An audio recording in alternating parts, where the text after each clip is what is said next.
حمایت کے لیے نکلے اور جس طرح انہوں نے ان کے اوپر جو ظلم ہو رہے ہیں اس کی آج نشاندہی کی اور اس کی مذمت کی. میں آپ کو سب کو خراج تحسین پیش کرنا چاہتا ہوں. جب سے اسرائیل بنا پاکستان کا ہمیشہ ایک ہی سٹینڈ رہا ہے اور وہ سٹینڈ تھا قائد اعظم محمد علی جناح کا، ہمارے عظیم لیڈر کا، کہ فلسطینیوں سے بہت بڑی ناانصافی ہوئی ہے اور ہر فورم کے اوپر پاکستان نے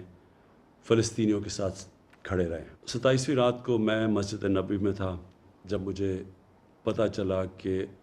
جو قبلہ اول ہے مسلمانوں کا، مسجد الاقصی،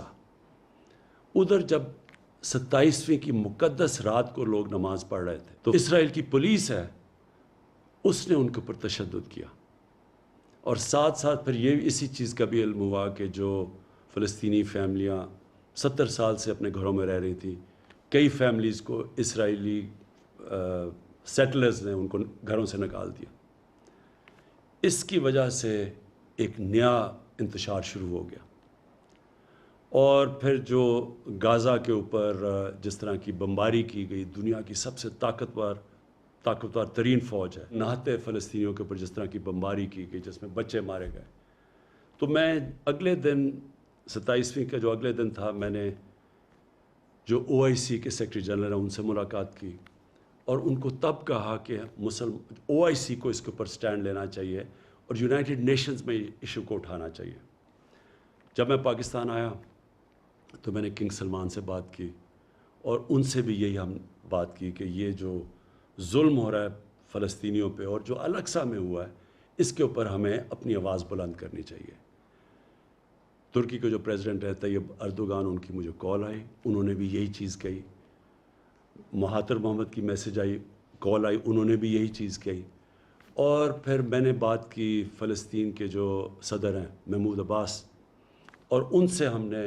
کہا کہ ہم پوری طرح ان کو یقین دلایا کہ ہم سب پاکستان، بلکہ مسلمان دنیا، بلکہ وہ دنیا جو انصاف میں مانتی ہے، وہ سب ان کے ساتھ کھڑی ہے. شاہ محمود قریشی کو اس کے بعد پھر میں نے کہا کہ وہ یونائٹڈ نیشنز کی جنرل اسمبلی میں جائیں اور OIC اور مسلمان ممبر سے اس ایشو کو اٹھائیں، اور انہوں نے بڑے بھرپور طریقے سے اس کو اٹھایا اور میں ان کو داد دیتا ہوں اس کی. میں جو ایک چیز دیکھ رہا ہوں، مجھے ایک بڑی خوشائن چیز نظر آ رہی ہے، اور وہ کیا ہے کہ دنیا کا پبلک اوپینین چینج ہو رہا ہے. میں نے اتنا ٹائم مغرب میں گزارا، پہلے بھی جب اسرائیل کی فوجیں ظلم کرتی تھی فلسطینیوں پہ تو میں کبھی مغرب کے اندر ان کے اخباروں میں، ان کے میڈیا، ان کے پولیٹیشنز کو میں نے کبھی نہیں دیکھا کہ اسرائیل کی وہ تنقید کریں، بلکہ وہ سارے اسرائیل کو ایسے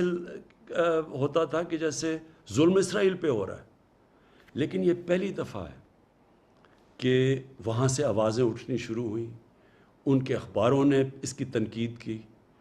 ان کے میڈیا نے اس کی تنقید کی، اور پولیٹیشنز نے کھڑے ہو کے، کبھی میں نے سمجھتا تھا کہ امریکہ میں وہ اس کی اسرائیل کی تنقید کریں گے اور مغربی ممالک میں. اس کی یہ جو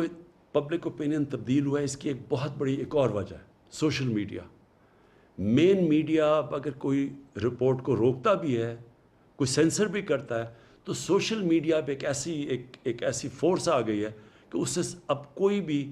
کمیونیکیشن اور نیوز کو روک نہیں سکتا. اور اس سے مجھے نظر آ رہا ہے کہ دنیا کا پبلک اوپینین چینج ہو رہا ہے. آج سے 30 سال پہلے اسی طرح تب بھی دنیا کا پبلک اوپینین چینج ہوا تھا. ساؤتھ افریقہ، ادھر ایک ایسی رجیم تھی، ایک ایسی گورنمنٹ تھی، اور بڑی دیر سے، کئی سالوں سے تھی،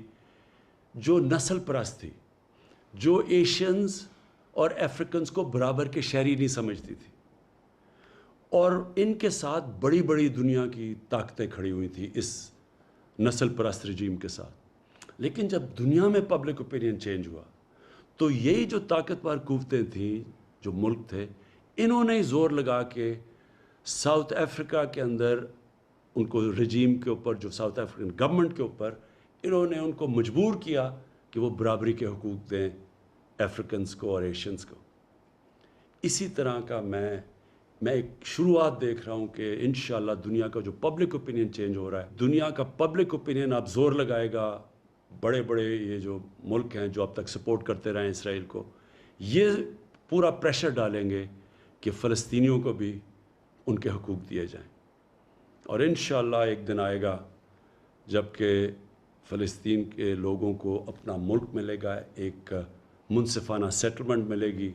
وہ بھی برابر کے شہری رہ سکیں گے جو کہ فلسطینی اسرائیل میں رہتے ہیں، ایک برابر کے شہری بن کے رہ سکیں گے. اور ہم دعا کرتے ہیں کہ وہ دن جلدی آئے. پاکستان پائندہ باد.